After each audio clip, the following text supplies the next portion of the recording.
성도 여러분, 오늘도 주의 은혜 안에서 또 새로운 믿음의 길을 걸어가시는 그런 생활을 하시길 바랍니다. 우리가 부활절기를 살아가고 있는데 우리 하나님께서 우리와 함께 하시는 그런 은혜의 삶을 잘 살아가는 그런 성도들이 되어야 할 줄 믿습니다. 오늘은 귀한 산상보훈 제 마태복음 5장에 있는 말씀을 중심으로 오늘 좀 성경을 좀 읽고 묵상하는 그런 시간을 갖도록 하겠습니다. 특별히 우리가 제일 잘 아는 마태복음의 이야기 가운데 특별히 이 산상설교 이야기는 너무나 잘 아는 이야기니까 우리 함께 좀 다시 뭐랄까 인식을 하는 시간이다 이렇게 생각하고 한번 좀 듣고 볼 수 있었으면 좋겠어요. 특별히 우리가 예수님에 대해서 좀 친근감 있게 느껴지는 부분이 있다면 우리 개인적으로 깨달음이 많이 주어지고 적용을 많이 할 수 있는 말씀을 하시는 장면인 것 같아요. 우리와 좀 동떨어져 있는 문화나 어떤 생활 아니면 그런 상황, 그죠? 그런 거는 우리에게 있어서는 그렇게 빨리 와닿지 않는 그런 느낌이 좀 거리감이 있는 느낌이 드는 게 있다면 아주 바로 적용될 수 있는 것들이라면 우리의 심령에 너무나 정확하게 들어맞는 그런 말씀을 하실 때가 아닌가 그렇게 싶어요. 그래서 오늘 저와 여러분의 마음속에 우리 예수 그리스도의 크신 은혜가 함께하는 그런 시간이 되면 좋겠습니다. 먼저 마태복음 5장 1절로 26절까지를 제가 읽겠습니다. 예수께서 무리를 보시고 산에 올라가 앉으시니 제자들이 나온지라 입을 열어 가르쳐 이르시되 심령이 가난한 자는 복이 있나니 천국이 그들의 것이며 애통하는 자는 복이 있나니 그들이 위로를 받을 것이며 온유한 자는 복이 있나니 그들이 땅을 기업으로 받을 것이며 의에 줄이고 목마른 자는 복이 있나니 그들이 배부를 것이며 긍휼히 여기는 자는 복이 있나니 그들이 긍휼히 여김을 받을 것이며 마음이 청결한 자는 복이 있나니 그들이 하나님을 볼 것이며 화평하게 하는 자는 복이 있나니 그들이 하나님의 아들이라 일컬음을 받을 것이며 의를 위하여 박해를 받는 자는 복이 있나니 천국이 그들의 것임이라. 나로 말미암아 너희를 욕하고 박해하고 거짓으로 너희를 거슬러 모든 악한 말을 할 때에는 너희에게 복이 있나니 기뻐하고 즐거워하라. 하늘에서 너희의 상이 큼이라. 너희 전에 있던 선지자들도 이같이 박해하였느니라. 너희는 세상의 소금이니 소금이 만일 그 맛을 잃으면 무엇으로 짜게 하리요. 후에는 아무 쓸데 없어 다만 밖에 버려져 사람에게 밟힐 뿐이니라. 너희는 세상의 빛이라. 산 위에 있는 동네가 숨겨지지 못할 것이요 사람이 등불을 켜서 말 아래 두지 아니하고 등경 위에 두나니 이러므로 집안의 모든 사람에게 비치느니라. 이같이 너희 빛이 사람 앞에 비치게 하여 그들로 너희 착한 행실을 보고 하늘에 계신 너희 아버지께 영광을 돌리게 하라. 내가 율법이나 선지를 폐하러 온 줄로 생각하지 말라. 폐하러 온 것이 아니요 완전하게 하려 함이라. 진실로 너에게 이르노니 천지가 없어지기 전에는 율법의 1.1획도 결코 없어지지 아니하고 다 이루리라. 그러므로 누구든지 이 계명 중에 지극히 작은 것 하나라도 버리고 또 그같이 사람을 가르치는 자는 천국에서 지극히 작다 일컬음을 받을 것이요 누구든지 이를 행하며 가르치는 자는 천국에서 크다 일컬음을 받으리라. 내가 너에게 이르노니 너희 의가 서기관과 바리새인보다 더 낫지 못하면 결코 천국에 들어가지 못하리라. 옛사람에게 말한 바 살인하지 말라. 누구든지 살인하면 심판을 받게 되리라 하였다는 것을 너희가 들었으나 나는 너희에게 이르노니 형제에게 노하는 자마다 심판을 받게 되고 형제에 대하여 라가라 하는 자는 공회에 잡혀가게 되고 미련한 놈이라 하는 자는 지옥불에 들어가게 되리라. 그러므로 예물을 제단에 드리려다가 거기서 내 형제에게 원망 드릴 만한 일이 있는 것이 생각나거든 예물을 제단 앞에 두고 먼저 가서 형제와 화목하고 그 후에 와서 예물을 드리라. 너를 고발하는 자와 함께 길에 있을 때에 급히 사화하라. 그 고발하는 자가 너를 재판장에게 내어주고 재판관이 옥리에게 내어주어 옥에 가둘까 염려하라. 진실로 내게 이르노니 네가 한 푼이라도 남김없이 다 갚기 전에는 결코 거기서 나오지 못하리라. 아멘. 몇 가지 이야기 들었습니다. 말하는 팔복에 대한 이야기, 팔복의 선언 들었고, 소금과 빛이라고 하는 것으로 비유하시며 말씀하신 장면을 들었고, 예수님과 율법의 관계, 율법을 폐하러 온 것이 아니라 율법을 완성하러 왔다고 하시는 장면과, 또 형제에게 노하거나 욕하지 말라고 하시는 가르침이 들어있는 4개의 테마를 함께 지금 읽었습니다. 자, 오늘 이 이야기의 배경을 보면은 예수님이 산에 올라가서 제자들에게 가르치시는 장면으로 기록이 되어 있죠. 갈릴리에 가보니까 그런 게 있습니다. 그러니까 갈릴리 호수를 내려다보고 있는 산이 있어요. 그 산이 호수니까 우리가 호수를 생각하면 움푹하게 이렇게 뭐랄까요, 그릇처럼 패여 있는 곳에 물이 고인 것이 호수잖아요. 그러니까 주변이 뭐겠어요? 높아요. 주변 지대가 높은 거예요. 주변 지대가 높은데 마을을 이루고 있는 갈릴리 호숫가 마을들이 있고 마을 우위 쪽으로 이제 산등성이가 있는데 우리처럼 이렇게 나무가 많고 이런 잡목이 많은 그런 산이 아니고 그대로 말 그대로 그냥 돌덩이들 엉키송키 있는, 그러면서 얇게 풀들이 조금 이렇게 피어 있는 그런 정도예요. 그러니까 나무가 없더라고 제가 가서 보니까. 그런데 아무튼 그런데 사람들이 쭉 모여 올라왔던가 봐요. 그러니까 예수님께서는 그들에게 앉게 하고 말씀을 가르치고 있는 장면이 오늘 이렇게 보입니다. 물론 여러 가지 이야기가 담겨 있지만은 오늘 이 말씀 속에서 우리가 조금 생각하면서 한 절 한 절 이렇게 살펴보면 좋겠는데, 이거는 이제 강의 시간에 따로 이제 한 구절 한 구절 단어 뜻도 생각하면서 해야 되겠지만은 오늘은 공간 복음의 특징 가운데 마태의 복음은 특히 뭐가 있었다고 그랬냐면은 말씀의 구조가 크게 들어있다고 그랬잖아요. 여러분 개론에서 기억하시나요? 마태복음은 구약의 마치 구약 성경의 제일 앞부분에 있는 오경이 들어있는 것처럼 커다란 예수님의 설교 덩어리가 5군데가 이렇게 들어있어요. 그걸 중심에서 볼 때 그 첫 번째 부분의 설교가 산상설교인데 산상설교의 첫 번째 장이 5장이에요. 5장부터 7장까지가 산상설교예요. 그러니까 마태복음 5장, 6장, 7장은 우리가 정말 주옥같이 여기셔야 할 그런 말씀입니다. 그런 면에서 예수님께서 오늘 말씀하시는 그 대상이 누구냐. 오늘 보니까 제자들이 나온지라. 근데 성경 보세요. 1절에 제자도 나오고 무리도 나와요. 그렇죠? 예수께서 무리를 보시고 산에 올라가 앉으셨다 그랬어요. 무리를 보고 많은 회중이 있었던 거죠. 근데 제자들이 나왔다라는 의미가 뭐겠어요? 거기서 지금 제자들이 나온지라라고 표현을 했다면 그 나왔다는 것은 좀 더 앞쪽으로 가까이 왔다 이런 의미로 여러분 이해를 하시면 좋겠어요. 그들이 그에게 가까이 왔다 이렇게 표현할 때 그들이란 제자고 그에게 가까이, 그는 바로 예수님이에요.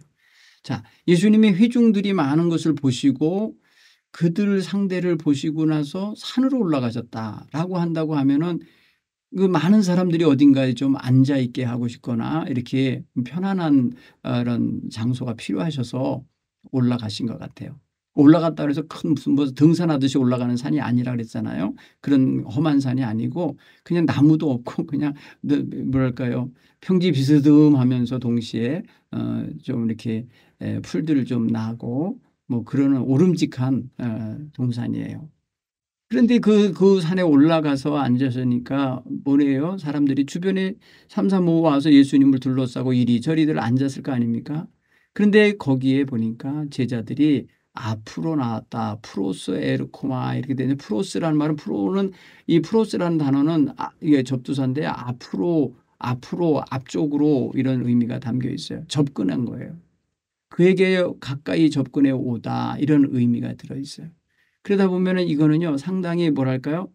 귀 기울여 듣고자 예수님이 앉으신 주변에 와서 앉았다는 그런 의미로 이해하시면 좋겠어요. 근데 예수님이 그때 이제 입을 열어 가르쳤어요. 그 입을 열어 가르쳤다는 건 이때부터 말씀을 시작하셨다는 거죠. 입에서 이제 열려서 입이 열리면서 그 입을 통해서 이제 주의 말씀이 언어가 쏟아져 나온 거예요. 그 가르치는 그 말씀 여기 가르치다라는 표현 여러분 말씀을 그들에게 말씀을 가르치시는 건데 여기에서 여러분 우리 가르치다라고 하는 단어 디다스코라고 하는 단어인데 여기 디다케 교훈 뭐 가르침 뭐 이런 게 들어있는 거예요. 그래서 기독교회에 아주 중요한 기독교회에서 아주 중요하게 여기는 그러한 어떤 그 내용 중에 하나가 뭐냐 가르침이거든요. 사도의 가르침 그러면 디다케예요. 초대교회가 그래서 굉장히 강조한 것 중에 교육이 있어요. 그들이 사도들의 가르침을 받아 뭐 이런 단어들 나오잖아요. 한 집에 모여서 가르치기를 힘썼고 그다음에 교성전에 모여서 가르치고 또 기도하고 했던 장면들을 보면 사도행전 2장에 보면은 이 디다케 이야기가 나오는데 예수님이 하셨던 장면이에요. 입을 열어 가르쳐 이르시되 가르치는 사역. 예수님의 사역이 몇 가지가 있어요. 가르치는 사역, 전파하는 사역, 전파하시되 그래서 복음 전파예요. 그런가 하면 치유하시고 돌보시는 사역이 있으세요. 디아코니아가 됐겠죠.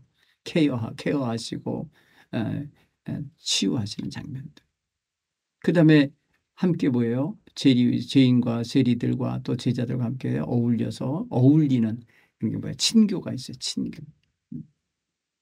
이런 사역들을 우리가 쭉 예수님 사역을 보면 이 가르치는 사역은 너무나 일반적인 사역이에요. 예. 자, 그래서 보세요. 이 성경은 이렇게 되어 있어요. 복이 있도다 이제 이렇게 선포하시는 거예요. 복이 있다. 첫 마디가 그거예요. 마카리오이 이런 게 마카리오이. 이게 무슨요? 복이 있다라고 선포해요. 뭐가 복이 있습니까?라고 이제 물을 만할 때 가난한 자는 복이 있다라고 하는데 심령이 가난한 자 복이 있다. 마음이 강한한 자 복이 있다. 여기서 이거 심령, 마음 이 표현을 뭘로 표현하냐? 심령이 가난한 자 푸뉴마. 가난한 자. 가난하다는 것은 푸토코스인데 여러분 실제로 처지가 아주 비천하고 곤궁하고 구걸할 만큼 이렇게 가진 것이 없는 상태가 그게 뭐예요? 가난한 상태. 여러분 이렇게 가난한 마음을 가졌다. 푸뉴마는 영이고 또 뭐랄까요? 마음이고 또 우리의 그 정신 구조의 핵심 되는 부분을 의미할 때 푸뉴마라. 물론 이거를 성령으로 이해할 수도 있어요. 성령, 푸뉴마. 영적인 역사를 일으키는 성령의 그리고 성령의 은사, 사역, 영향력, 영감 뭐 이런 걸로 번역이 될 수 있는 단어예요. 그러니까 하나님과의 영적인 교제와 성령의 감화 감동에 가난한 자 그런 것들을 간구하는 마음을 간절히 원하는 자 복이 있다. 이 소리로 읽으셔야 돼요. 심령이 가난한 자는 복이 있도다 할 때 이 푸뉴마가 가난한 자 이거 굉장히 멋있는 표현이에요. 여러분 이렇게 간단하게만 하고 그 기조를 넘어갈게요. 여러분 그렇게 이해하시면 좋겠어요. 근데 그들에게 주어지는 은총은 뭐라 그랬어요? 천국이 저희 것이다. 천국. 아까 말했잖아요. 천국이 가까웠느니라 할 때 그들의 것이다. 천국이 그들의 것이다라고 표현했다 그랬잖아요. 천국 얼마나 멋진 나라입니까? 에? 바실레이아 톤 우라논 하늘의 나라. 하늘의 나라가 저들의 것이다. 소유가 그들의 것이라는 거예요. 여러분 이게 복입니다. 그러니까 심령이 성령의 교제와 간구가 늘 있는 사람. 성령을 간구하고 사는 사람. 성령을 통해서 하나님과 깊은 영적 교제를 간구하고 사는 사람 복이 있다. 그렇게 읽으십시오. 여러분 마음이 가난할 수가 있어요. 온갖 여러분들 갖지 말라는 거 다 갖고 있는데 생각이 얼마나 많은데. 얼마나 풍성하게 많은 걸 갖고 있습니까? 여러분 생각이. 근데 여러분 영적인 생각은 그렇게 많이 안 갖고 있을 거예요. 하나님과 교제하기 원하고 성령과 깊은 교제와 그 흐름 속에 들어가기 원하는 영적인 그런 마음을 너무 빈약하게 갖고 있잖아요. 그 여러분 가난함을 깨닫고 자꾸 간구하셔야 돼. 가난한 자는 계속해서 뭔가를 간구하게 돼 있잖아요. 그런가 하면 또 복이 또다 마카리오이 외쳐놓은 다음에 뭐라고 표현하냐면 애통하는 자라고 표현해요. 애통. 몹시 슬퍼하며 우는 자를 말합니다. 몹시 슬퍼하는 자. 왜 몹시 슬퍼하며 매없이 그럴까요? 이게 여러분이에요. 우리가 죄를 깨닫고 나면 양심의 가책을 받고 몹시 괴로워하잖아요. 엄마로서 아버지로서 자기 역할 못했을 때 굉장히 마음 괴로워하죠. 그리고 사랑 다 못해주고 다 못했는데 세상을 떠났어요. 너무 괴롭죠. 슬프죠. 이렇게 자신이 몹시 괴롭고 슬픔을 가진 그 마음으로 사는 자 복이 있도다. 어떻게 보면 굉장히 자학적인 것 같은데요. 그렇지 않은가요? 왜 이걸 복이 있다 하셨을까? 그들에게 주어지는 상급이 있기 때문인데 그게 바로 그들이 위로를 받을 것이며 위로. 위로가 강조가 되겠죠. 그러니까 위로와 슬픔 이게 굉장히 애통하는 거하고는 반대가 되는 건데 그러니까 위로 하나님이 주시는 놀라운 그 위로하심과 이 위로함 속에는 뭐가 들어있냐면요. 하나님이 찾아오심이 담겨 있어요.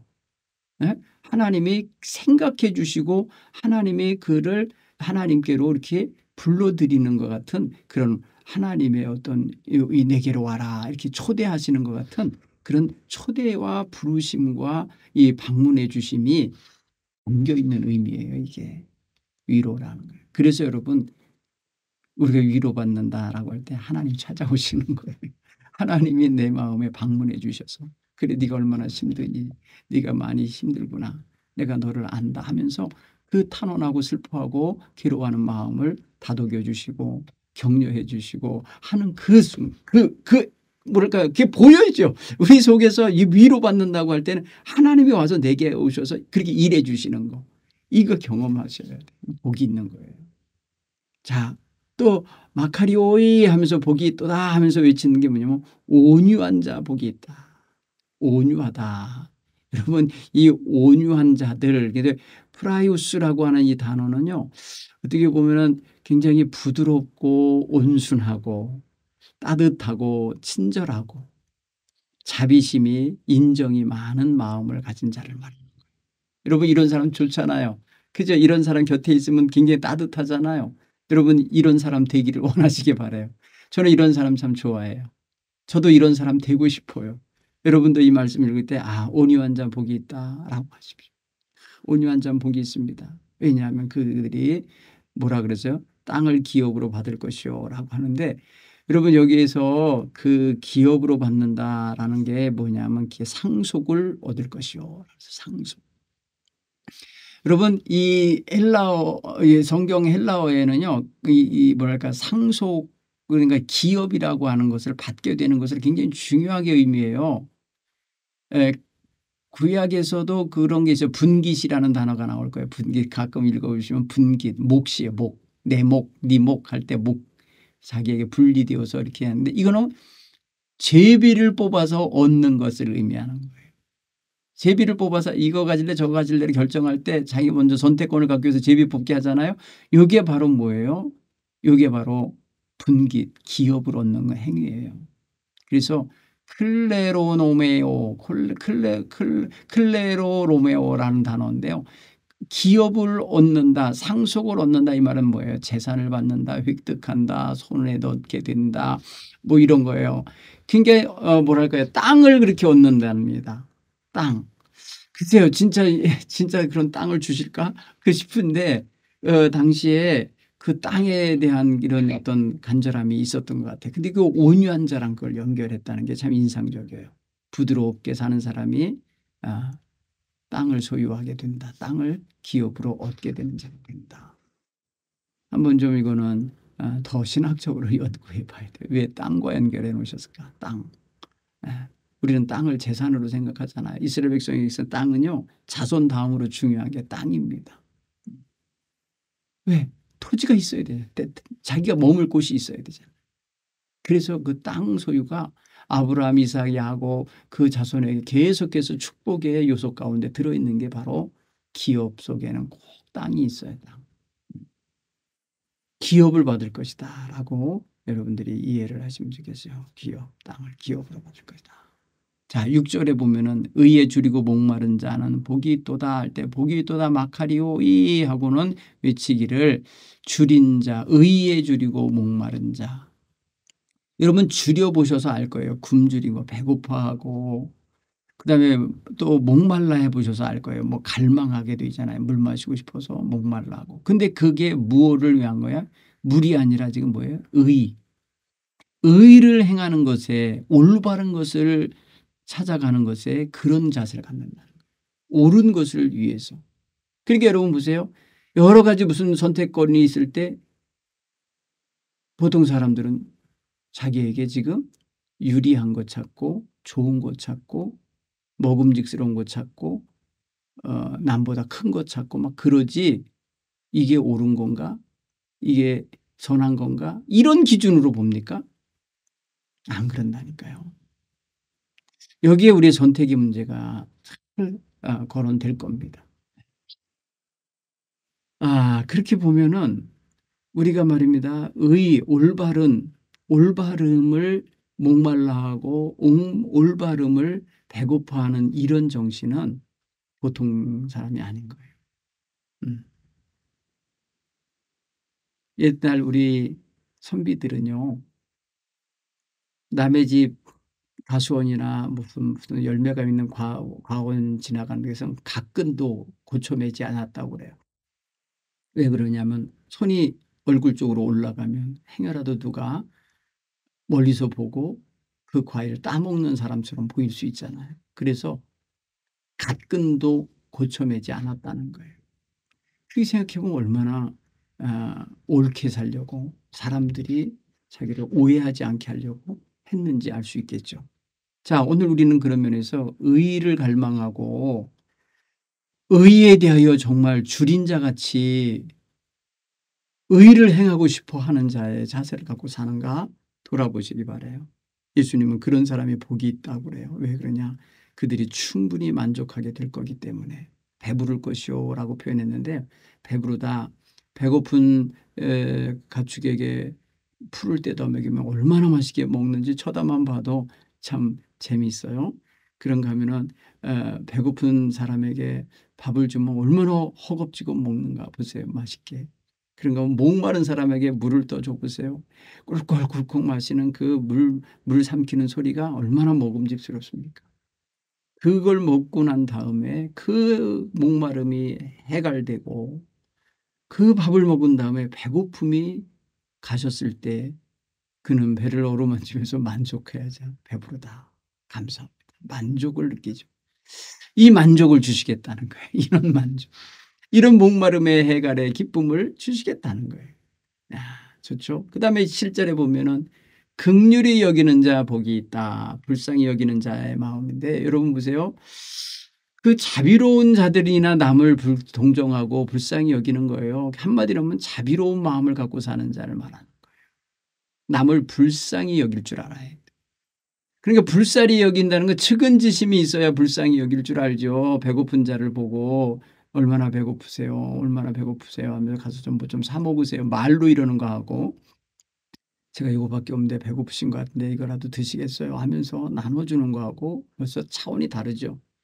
내 집에 가서 밥그릇에서 밥을 퍼다 먹이는 거하고 가서 저 식당 가서 사 먹으라는 거하고는 차이가 있죠. 불쌍히 여기는 자의 마음을 가지면 우리는 동정의 대상, 온정을 베풀어야 할 대상, 불쌍히 여겨야 할 대상, 자비를 베풀어야 할 대상이 누군지가 얼른 보여요. 그래서 불쌍히 여기는 마음을 가지면 어떤 복을 받냐. 너도 불쌍히 여김을 받을 것이다. 이렇게 표현했어요. 누구에게? 여러분 내가 불쌍히 여긴 사람이 나를 불쌍히 여기겠어요? 감사합니다 하고 떠나겠죠. 그런데 하나님이 나를 불쌍히 여겨주실 거예요. 나의 긍휼이 나를 긍휼히 여기실 때 내게 가엾어 보일 때 내게 하나님의 손길이 필요할 때 하나님은 분명히 나를 그리 여겨주실 거라는 거예요. 그걸 지금 예수님은 읽어내고 계신 거예요. 또 보세요. 마음이 청결한 자는 복이 있나니. 마음이 청결하다라고 하는 건 뭐예요? 마음이 깨끗한 자를 말하는 거겠죠. 예? 여기서 여러분 까타로스라고 하는 이 깨끗하다고 하는 말은 순수하다. 더럽혀지지 않은 상태다. 죄가 없다. 예? 그런가 하면은 진실하다. 거짓이 없다. 덕이 높고 악의가 없는 자다. 이런 의미예요. 여러분 이거 다 지금 여러 단어를 제가 말했잖아요. 까타로스라고 하는 이 마음이 청결한 자, 이 청결이라고 하는 단어를 제가 지금 표현한 거예요. 형용사 청결한 상태. 여러분 청소 깨끗하게 해놓은 집 깨끗하고 아름답게 보이잖아요. 그런데 여러분 보세요. 우리의 마음에 이렇게 되네. 마음은 카르디아라고 하는 헬라어인데 카르디아가 청결한 까타로스한 사람 이거예요. 그러니까 마음이 청결한 자는 마음이 순수하고 성실하고 더럽혀지지 않은 자는 복이 있다. 여러분 이게 가능합니까? 우리 인생이 세상살이에 얼마나 더러운 것이 많이 들어와서 자리 잡습니까? 그런데 이렇게 깨끗하니까 어떠냐? 하나님을 볼 거래요. 여러분 하나님을 본다. 깨끗한 창문으로 밖을 내다본 경험 있으실 거예요. 그렇죠? 잘 닦여져 있는 깨끗한 창, 유리창. 하나님을 본다는 거예요. 하늘을 향하여 열린 문을 갖게 되는 거예요. 하나님을 본다고 하는 건 너무나 좀 그런데 하나님이 그에게 나타나실 것이다 라는 의미도 담겨 있어요. 보이다라는 의미에는 나타나다라는 의미도 들어있거든요. 하나님을 볼 것이요 라고 하는데 이게 능동형으로 되어 있지만 하나님이 나타나실 것이다 라고 해서 나에게 보여지시는 하나님이 내게 와 주시는 이런 의미도 담겨 있어요. 그러니까 우리는 굉장히 중요한 복을 받으려면 이 하나님을 보는 복을 받아야지 않아요. 이 하나님과의 만남이 이루어지는 옵타노마이라고 하는 이런 복을 받아야 돼요. 이게 뭐예요? 하나님을 볼 것이요 나타나 보는 역사죠. 자, 9절에 보면은 화평하게 하는 자는 복이 있다. 그랬어요. 화평하게 하는 자, 피스메이커예요. 화평을 만드는 자, 이거예요. 피스메이커. 여러분, 이렇게 보면은, 그 평화와 화합을 촉진해내는 사람, 어디 가서도 화해를 만들어서 하나 되게 만드는 이런 화평을 일구어가는 사람, 이런 조종자, 중재자, 뭐 이런 역할을 하죠. 중개인. 여러분, 이건 굉장히 중재인으로서의 역할 굉장히 소중한 거예요. 요새 화해조정위원회, 국가에도 화해조정위원회 있어요. 화해조정위원회. 우리 교단에도 있어요. 화해조정위원회. 그게 뭐예요? 어떤 사람과의 갈등이 발생했을 때, 갈등 요인이 생겼을 때 좌우를 살펴보고 이렇고 당신은 이렇게 억울하겠네. 당신은 이런 많이 또 속상하시겠네요. 이러면서 서로를 동일하게 선상에 놓고 조정해 주는 거예요. 그래서 화해를 만들어내는 거예요. 그래서 화해를 만드는 자는 복이 있나니 그에게 주어지는 복이 뭐예요? 하나님의 아들이라 불려질 것이다. 일컬음을 받을 거다. 이렇게 했어요. 굉장히 멋진 거죠. 하나님의 자녀의 이름으로 불려질 거야. 칼레오 불려지다 이건데 이건 다른 말로 말하면 불려지는 차원이 아니라 어디로 소환이랄까 불려가는 거 있잖아요. 이리 와라 이렇게 할 때 불러서 내게로 오게 불러 모을 때 쓰는 표현이기도 한 거거든요. 그러니까 하나님의 아들로서 불려져서 하나님 앞으로 가게 되는 자의 위치에 서게 되는 거죠. 그러니까 하나님의 아들이라고. 여러분 하나님의 아들이 누구예요? 우리가 잘 아는 예수님이잖아요. 예수님과 동격이 되는 장면이에요 이게. 여러분 예수님이 뭐하러 오셨어요? 하나님과 우리를 화해시키러 오셨잖아요. 고린도후서 5장 17절 이하에 보면은 우리가 주님 안에서 새로운 피조물이라고 선언받고 난 다음에 우리에게 맡기신 것이 뭐야? 화목해 하는 직분을 맡기셨으니 그래서 화목하게 하는 거. 예수님이 그 화목의 제물이 되신 거잖아요. 그래서 우리가 예수님의 복을 함께 받을 수 있는 길이 바로 화평을 일구어내는 데에 있다라는 걸 생각하시면 고맙겠습니다. 자, 10절에 보면 의를 위하여 핍박을 받는 자 복이 있다라고 표현했어요. 여기서 보면 핍박받는 자가 어찌 복이 있습니까? 핍박 그 자체가 복이 아니고 저주 같은데요. 이렇게 할 수 있잖아요. 그런데 그 이면을 보라는 거죠. 이런 핍박을 지금 받고 있지만은 이 핍박이라고 하는 것은요, 우리가 굉장히 힘든 거예요. 우리가 쫓기는 것도 될 수 있고요. 또 추적당하는 것도 될 수 있고요. 그다음에 여러 가지로 고통당하는 것도 여기에 들어가는 거거든요. 예수 믿는다고 해서 도망 다녀야 될 때도 있었고, 예수 믿는다고 해서 쫓겨다닐 때도 있었고, 예수 믿는다고 해서 잡혀서 감옥에 갇히기도 하고 매도 맞기도 하고 그랬거든요. 이런 것들을 다 포함한 거예요. 그런 사람에게 복이 있는데 뭐냐? 복이 있나니 천국이 저희 것이라. 아까 천국이 저희 것이라고 표현한 게죠. 왜? 우리가 잘 알듯이 하나님 앞에서 천국이 저희 것이 되는 자가 또 하나 있었죠. 뭐예요? 심령이 가난한 자는 복이 있나니 천국이 저희 것이요. 이 심령이 가난한 자하고 오늘 여기 핍박을 받는 자 다 주어지는 상이 똑같이 하나님 나라가 저희 것이 된다. 이게 저 하나님 나라에 들어간다는 소리예요. 하나님 나라. 자, 나를 인하여 예수님께서 뭐냐 나로 말미암아 너희 욕하고 박해하고 거짓으로 너희를 거슬러 모든 악한 말을 할 때 너희에게 복이 있다. 여기도 마찬가지 너희에게 복 있는 자가 될 거다라고 할 때 너희가 나로 인해서 비난받을 때 핍박받을 때 이게 이제 앞에 있는 10절과 연결되는 이야기입니다. 10절, 11절, 12절은 그런 면에서 하나의 복을 지금 크게 확장해서 이야기하고 계신 것입니다. 그렇게 표현하면 여러분 우리가 주님을 위해서 또 때로는 의를 위해서 박해받거나 욕먹거나 어떤 사람들로부터 어, 비난 아닌 비난을 받게 될 때 힘들잖아요. 사실은 굉장히 무례한 말들이고 뭐랄까요 욕이 들어있고 저주가 들어있고 때로는 모욕감이 느껴지는 그런 소리가 담겨 있거든요. 그렇죠. 그렇게 보면은 상당히 이건 받는 게 쉽지 않은 거예요. 그런데 이렇게 받는 자에게 하나님께서 위로하시듯이 말씀하시는 거예요. 너희 전에 있던 선지자들도 그렇게 박해받았다. 그렇지만은 그들 모두가 다 천국에 있다. 그러니 너희도 기뻐하고 즐거워라. 이런 말씀인 거예요. 결국에는 그들 그 핍박당하였던 선지자들 다 하나님 나라에 있거든요. 그러니까 하나님이 말씀하시는 거예요. 천국이 너희 것이다. 저희 것임이니라. 이렇게 말씀하는 거예요. 자, 그다음에 우리가 잘 아는 이제 13절로 16절 말씀이에요. 빛과 소금 이야기인데요. 우리 여러분 여기는 너무나 다 마음속에 다 이미 알고 계실 텐데 빛과 소금으로서의 어떤 그런 존재 규정이랄까요? 우리가 누구다라고 정의를 내려주신 예수님의 가르침은 기독교인들에게 굉장히 인상 깊고 그러게 동시에 그냥 마음에 확 닿는 그런 이미지예요. 그렇죠? 물론 비유적인 표현이시지만 굉장히 강력한 이미지로 우리가 왜 소금에 대해서도 알고 빛에 대해서도 알고 있으니까요. 제가 언젠가 이렇게 어느 책을 보니까 세계 각국의 사람들이 다 이제 소금기 있는 것을 먹는데 진짜 소금을 먹는데 우리나라 같이 바닷물을 이렇게 증발시켜서 만든 천일염을 먹는 구역은 별로 많지 않다고 그러네요.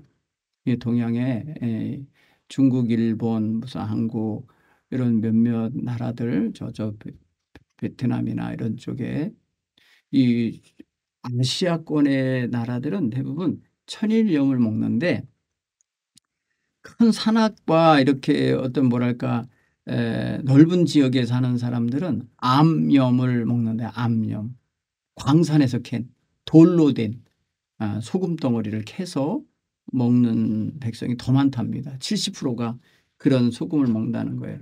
그러니까 더 짜답니다. 우리가 이제 유럽이나 이런 데 가서 음식을 먹으면 굉장히 짜거든요. 그들은 아마 맞추기가 힘들 거예요. 이게 잘 녹지도 않는 소금 가루로 만들어 갖고 넣는데 엄청 짜요, 음식이.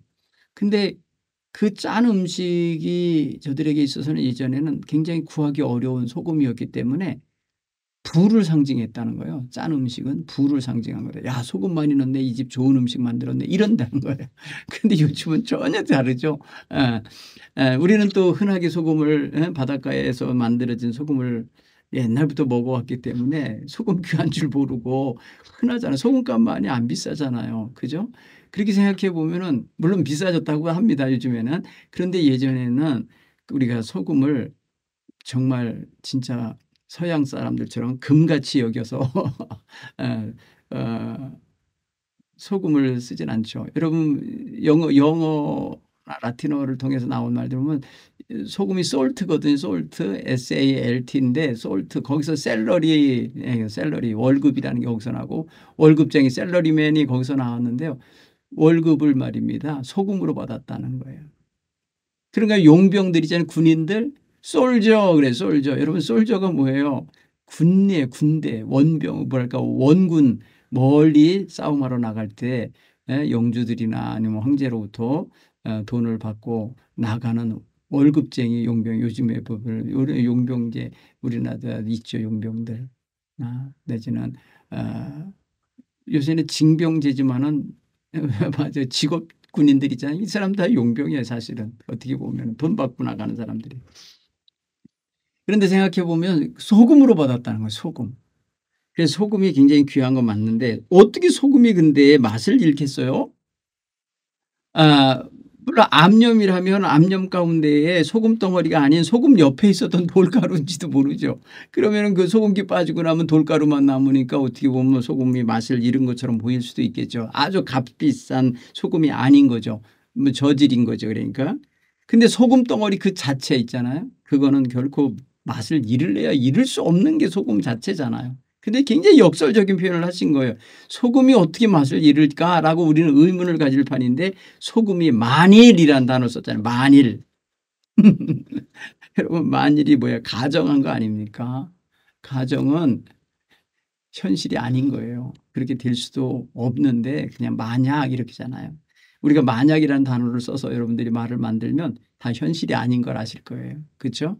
만일 이렇게 미래라든지 과거라든지 만일 내가 그때 그 남자를 안 만났더라면 오늘 내 인생이 이렇게 되지 않았을 텐데 그 만일이란 단어는 뭐예요? 옛날 과거 지금 가서 어떻게 할 수 없는 그 과거. 그렇죠? 그다음에 만일 내가 오늘 누구를 선택하면 나의 후에 이렇게 되겠지. 그것도 역시 아직 이루어지지 않은 거예요. 만일이라는 건 현실이 아니에요. 만일에는 역사가 있을 수 없어요. 만일의 역사는 있을 수 없는 거고 그러니까 오늘 예수님이 쓴 단어 가운데 만일 소금이 그 맛을 잃으면 이라는 이런 가정법을 쓰셨는데 가정하신 거예요. 비유하시느라고 제 느낌. 쓸데없죠. 당연히 소금이라고 갖다다 놓는 소금자루가 돌가루가 돼 있다. 돌이다. 이거 무슨 의미가 있어요? 갖다 버리는 거죠. 그래서 사람들 지나가는 길바닥에 버리니까 다 사람들에게 밟힐 뿐이지요. 그렇죠? 이거 너무 다 이해가 되죠. 그다음에 빛이라 그랬는데 세상의 빛이라고 표현했어요. 여러분 여기 굉장히 중요한 수식어 있잖아요. 앞에 뭐가 주인인가 보세요. 뭐가 이끌어가는 단어인가. 그 소금의 주인이 뭐예요? 세상을 앞에다 넣어놓잖아요. 세상의 할 때 그 소유격 있잖아요. 붙어 있잖아요. 굉장히 중요한 부분입니다. 그러면 세상을 물론 땅이다, 흙이다, 지면이다, 토지다, 대지다 이렇게 이해도 할 수 있어요. 땅에도 소금기가 있어야 되는 건 맞는데 실제로 말합니다. 이 맛을 잃으면 아무 역할을 못하는 거죠. 그걸 의미한다고 생각하시면 좋겠어요. 그러니까 여러분 보세요. 맛을 잃었다 싱겁게 된다. 뭐 이렇게 되는 거예요. 그럴 때 우리는 요새 소금 쳐 먹으세요 해갖고서 소금을 식탁 위에 올려놔 주잖아요. 소금을 더 첨가해서 먹으라고. 여러분 서양에서는 소금을 말입니다. 식탁 위에다가 마음대로 먹게 올려놓은 거 이건 굉장히 멋진 고급 식당이랍니다. 고급 식당에서 이러지 대부분은 다 주방에서 다 처리하고 끝난다는 거예요.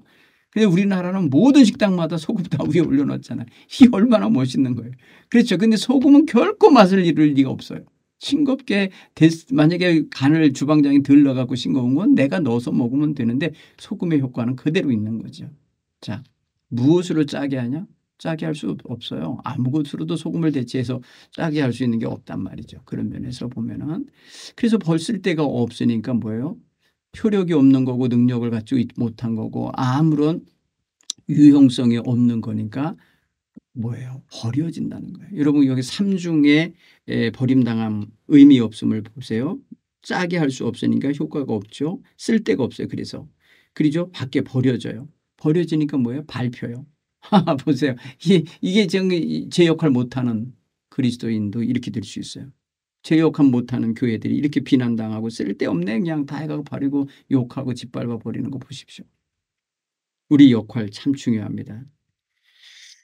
여러분 세상에서 정말 자신의 역할을 어떻게 하면서 찾아내야 소금처럼 제맛을 낼 수 있을까라고 하는 걸 우리는 고민해야 돼요. 여러분 빛에 대한 것도 마찬가지잖아요. 등불 켜서 등경 위에 든다는 거. 등 두어야 될 높은 곳에 이렇게 다 걸어놓아서 온 집안을 밝혀야 되는데 등을 밝혀갖고 말 아래 넣어놓는다. 어떤 상자 속에 넣어놓는다. 라면 박스 속에도 넣어놓는다. 꺼지죠. 꺼지기도 하지만 의미 없죠. 불 켜놓고 그렇게 덮어놔 버리면은 캄캄한 건 마찬가지. 불이 있으나 마나한 거죠. 그렇죠? 네, 우리가 그런 면에 있어서 빛이라고 하는 것도 역시 빛이 있어야 할 위치가 있어요. 빛의 역할은 어둠을 몰아내고 그 어둠 하에 있는 사람들에게 생활이 가능하도록 하는 그런 역할이 있단 말이에요. 밝혀주는 거예요. 밝혀준다. 그래서 등경을 그래서 만들어 놓는 거예요. 등경이라는 것은 적당한 위치인데요. 뭐냐면 온 집에 퍼질 수 있는 빛이 막힘없이 갈 수 있는 위치에 등경을 만들지 벽에 가려진 데다 등경 만들면 따로 켜놔야 돼요. 불을 하나 더.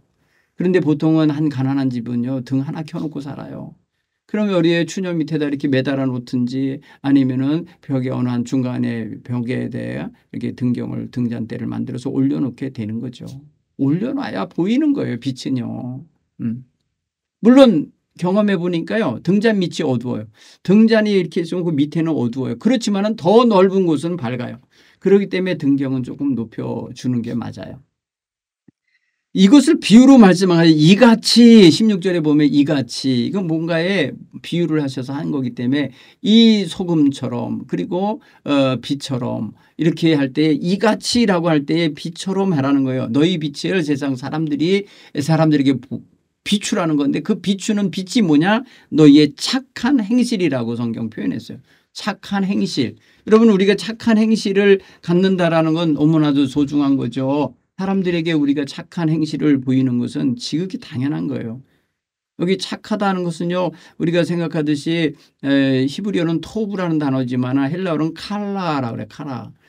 카라라고 한다면 이게 뭐예요? 착한 행실이 넘어서 아름다운 거, 성질이 좋은, 비옥한, 풍요로운, 유익한, 훌륭한, 명예로운, 도덕적으로 우월성을 가진 그런 행실을 하라 이거예요. 그러니까 우리 행위가 어때요? 고급져야 되는 거예요. 덕이 있어야 되고 은혜 끼칠 만하게 행해야 된다는 거예요. 그게 바로 착한 삶이에요. 착한 삶. 우리 성도들의 삶이 그거예요. 이게 바로 뭐지라 그랬어요? 이게 빛이라는 거예요. 이것을 우리에게 말씀하시는 거예요. 여러분 뭐랄까요? 우리 성경에 나오는 그 어떤 빛이라고 하는 의미는 천지 창조할 때부터 이제 등장하잖아요. 빛이. 근데 그 빛이 생명력을 갖고 있죠. 그 생명력은 이제 온기나 어떤 그런 광합성을 만들어내는 어떤 그런 에너지원이 되는데 그 빛이 없으면 모든 생물은 얼어 죽거나 뭐 추워서 떨게 돼 있어요. 그래서 인류에게 불이 사용할 수 있는 자기네들 불이 사용되어질 수 있다는 건 획기적인 문화혁명이 있었던 거예요. 그게. 그러니까 하늘에서는 태양의 빛이 하루 이렇게 24시간 중에 12시간 비추고 사라지지만 그다음에 12시간은 없잖아요. 지구는 자기 그림자 속으로 들어가서 지내고 있는 시간은 어두운 밤이에요. 그땐 추워요. 그럴 때 불이 필요했던 거예요. 그래서 그 불을 가지고 있는 자들은 선진 문명을 가지고 있었던 거예요. 불이 굉장히 큰 힘을 갖고 있는 거예요. 빛이 거기 같이 담겨 있기 때문에. 근데 우리 착한 행실 이게요. 힘없는 게 아닙니다. 에? 이 빛이 담겨 있는 생실은요, 이거 굉장한 힘이 있고 능력이 있는 거예요. 훌륭하게 사람들에게 영향력을 끼칠 수 있는 거예요. 그로 인하여 그 영향력이 사람들에게 미쳐지면 어디냐? 그들이 어떻게 하냐면 하늘에 계신 너희 아버지께 영광을 돌리게 된다는 거예요. 영광. 칭찬하고 하나님을 찬양하고 과연 하나님을 존숭하고 숭배해야 됩니다라고 깨닫게 되는 거예요. 이게 굉장히 중요한 거예요. 우리의 삶과 연결되어 있어요. 자, 오늘 우리 사랑하는 성도 여러분, 그렇게 살아내셨으면 좋겠어요. 그렇게. 자, 17절 이하의 율법과 예수님의 관계인데 예수님은 너 이렇게 생각하지 마라. 어떻게 생각하지 말라 했냐? 내가 율법을 폐하러 온 줄로 생각하지 말라. 해체시키고 파괴하러 온 게 아니라는 거예요. 오히려 율법을 뭐하러 왔다 그러냐면 완성하러 왔느니라 라고 표현했습니다. 그리고 이 온전하게 이루어지고 성취하게 하기 위해서 왔다. 예언의 말씀이 율법의 말씀이든지 선지자의 말씀이든지 성경 말씀들을 하나하나 읽어보면 예수님의 가르침과 일맥상통하게 되어 있는데 부족한 것들 온전히 채우셔요. 성경에 이렇게 되어 있는데 나는 이렇게 말한다 하면서 보완해 놓으시는 장면들이 여러 군데서 이제 발견될 겁니다. 자, 그러면서 우리의 의와 우리의 선과 우리의 삶의 모습이 서기관이나 바리새인보다 나아야 된다. 이건 뭐냐면 반대말로 말하면 지금 그네들이 아주 뭐랄까 아주 형편없다 이 소리예요. 그러니까 그들보다 나아야 된다. 더 나을지어다 이렇게 표현하고 있으니 오늘 우리가 정말 신앙생활 하는 데 있어서 누구랑 비교해서 비교 우위에 있는 것을 만족하러 사는 게 아니라 우리는 어찌 됐든 간에 하나님 앞에서 하나님 말씀대로 살아내야 되는 게 본분이니까 그 말씀을 다 깨닫게 되기를 바랍니다. 자, 예수님이 오신 이유는 하나님이 주신 율법을 다 완성하러 오셨다고 그랬어요. 다 이루러 오셨음이라 그랬는데 나중에 보면은 사랑을 행하면 다 율법이 완성된다고 표현했어요. 그러니까 예수님의 세상 오셔서 이루시는 건 하나님 사랑, 인간 사랑, 율법의 전체를 다 아우르는 대강령이라 했던 그 모든 것을 다 이루는 거예요. 그렇죠? 마태복음 이것도 이제 22장에 가서 보면은 오늘 이 말씀 내가 다 이루러 왔다. 결코 없어지지 않고 다 이루어지리라 했던 그 말씀을 이루러 오셨음을 말씀해 주실 겁니다. 자, 그렇게 읽으면 되겠고요. 그 다음에 이제 인간관계 문제인데요. 옛사람의 바람 살인하지 말라 누구든지 살인하면 심판을 받게 될 거리라 했는데 나는 너에게 말한다. 형제에게 노하는 자마다 이미 심판받게 되고 형제에 대하여 라가라 하는 자는 공회에서 잡혀가게 되고 미련한 놈이라 하는 자는 지옥불에 들어가게 되리라. 22절 굉장히 아주 획기적인 가르침이었던 거예요. 보면 뭐예요? 여러분 이렇게 히브리어로 라가예요. 라가라는 말은 뭐예요? 욕이에요. 욕. 일종의 욕이에요. 이 골빈 놈아 뭐 이런 소리예요. 이 멍청아 이런 거 멍청하다. 얼빠진 놈아 얼이 없다고 표현하는 이게 바로 저주가 담긴 욕이에요. 라가라는 단어. 그러면 여러분 보세요. 형제에게 이렇게 말을 한다는 건 뭐예요? 그의 인격체를 무시하는 말 아닙니까? 그의 인격적인 존재임을 전혀 부인하고 그를 지으신 하나님마저도 욕하는 거 아닙니까? 그를 그렇게 지으신 분이 하나님인데 함부로 말한 거 아니에요? 그래서 하나님 예수님께서 그런 자는 이미 심판에 들어간다. 형제를 향하여서 여러분 그래서 함부로 말하면 안 돼. 편하다고. 아니에요. 편한 사람일수록 귀한 사람이고 내 곁에 있는 사람 가까운 사람이고 좋은 사람이라 여기고 귀하게 대접하셔야 됩니다. 그다음에 하나님께 예배하는 중에 마음에 불편한 거 있어요. 누구랑 싸웠다든지 원망될 만한이 있다. 얼른 가서 예배가 중요한 게 아니라는 게 제물 드리러 간 거. 개인적으로 이스라엘 백성들은 성전에 나와서 성전 헌금함에 헌금을 하고 그리고 기도하러 가거든요. 그럴 때 볼 때 예물을 가지고 와서 하나님께 예물을 드리는 데에 원망할 만한 게 생각났다. 그러면 헌금함에 헌금도 넣고 가서 그 사람과 화해하고 와서 기도하라. 뭐 이런 의미로 읽으셔도 되는 거예요. 예배하러 오다가 또 여러분 누군가 원망 들을 만한 생각나면은 예물은 제단 앞에 두고 가서 형제와 화목하게 하고 한 오후에 와서 예물을 드리라. 뭐예요? 예물을 드리는 게 우선이 아니라 화목한 삶이 전제되어야 한다. 이런 의미가 아니에요. 예물 드리며 하나님께 예배하는 이유는 뭐예요? 하나님과 화목하게 하기 위함 아닙니까? 그런데 뒤에서는 사람과 화목하지 못한 채 살다가 왔어요. 어떻게 되는 거예요? 결국 여기서 뭐가 연결되냐? 삶의 예배. 예배의 삶, 이게 두 가지가 서로 호환이 돼야 돼요. 그래서 일반 생활할 때 사람과의 관계도 하나님과 예배할 걸 생각하면서 늘 건강하게 살아야 돼요. 남 속여 뜯어먹고 살다가 저기 교회 와갖고 하나님께 기도하면서 하나님 올해 이번 주에 돈 많이 벌게 해서 감사합니다. 웃기는 이야기죠. 그러면 안 되는 거죠. 저주받을 짓을 하는 거죠. 다른 사람도 유익하게 하고 다른 사람들과의 관계 속에 평화롭게 화목하게 하면서 살라고 했잖아요. 그렇게 살고 정말 정당한 가격을 정당한 뭐랄까 수입을 얻고 산 다음에 가지고 와서 하나님 감사합니다. 이걸로 감사한금 드립니다. 이렇게 해야지. 남을 속이고 남을 등쳐먹은 돈을 갖고 와가지고 와서 재물 드리는 게 뭐 그게 여러분 귀한 거겠어요. 그게 아니라는 거예요.